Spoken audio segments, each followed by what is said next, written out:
Hey everyone and welcome. This is a guide and tutorial to one of my favorite variations of yin yoga pose. It's called lazy swan or lazy pigeon. 2 blocks might be handy for today's practice, and of course you can always grab a blanket for cushion for hips.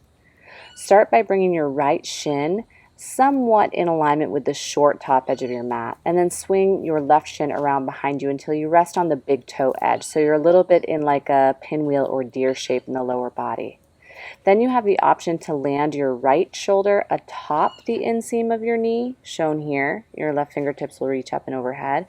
Or the second option is to tuck your shoulder to the underside, so it's actually hooked into the pocket of your knee joint. And then once again, extend your left arm up and overhead. Now, there's lots of options here to support your body so that you find the edge that's appropriate for you. You can rest your head onto a block if there's too much strain or edge for the neck spine or the muscles around the shoulders and neck. You can take your left palm or hand onto a block. We're creating lots of delicious length up the whole left side of the body. That's going to really get into gallbladder meridian.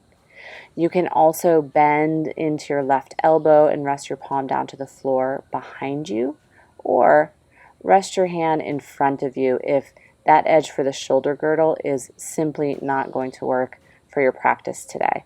Now, I'm only going to hold for about 2 minutes per side in order to show the variations and what the shape looks like. If you are practicing at home, once you settle in, please feel free to set your timer for 3 or 4 or even up to 5 minutes. Soften the muscles along the sides of your neck, soften your jaw and the muscles of your face. To the extent that you're able, soften your shoulders and your belly. And we'll take just a few more breaths here on this first side in order to feel a sense of this in your body.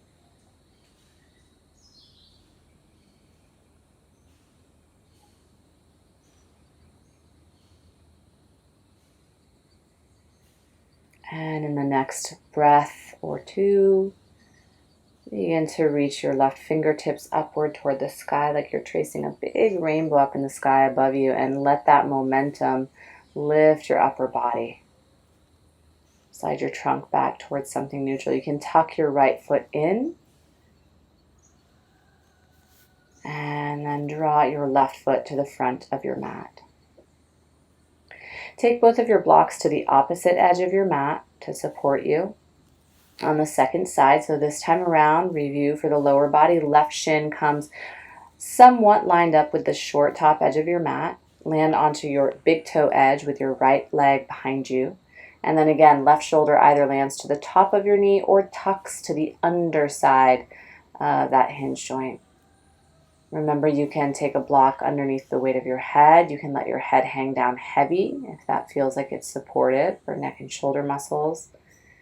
You can reach your right fingertips up and overhead toward the earth, or land your hand and palm onto a block. You can land your hand behind your head. Or, of course, you can bring your hand in front of you if you need a slightly more neutral sensation for your shoulder girdle. So find any of those expressions to support the shape today. We'll only hold for about a minute longer. And feel free, if you're practicing at home, to pause and set your timer for as long as 5 minutes, so long as that feels sustainable in your practice. And as you're ready, drop down into a place that is quiet and still, where you can find an evenness in your breath and an anchored or rootedness in your mind. Remember to breathe. So just a few more rounds here.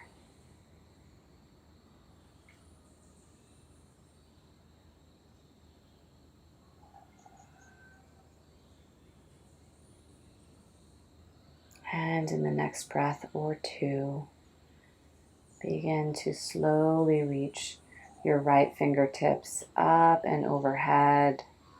And you can make that big sweeping arch shape, and again, allow that momentum to lift you upward toward a tall seat. Tuck both of your feet in, swing them around toward the front. And thank you so much for joining today. Jai Bhagwan.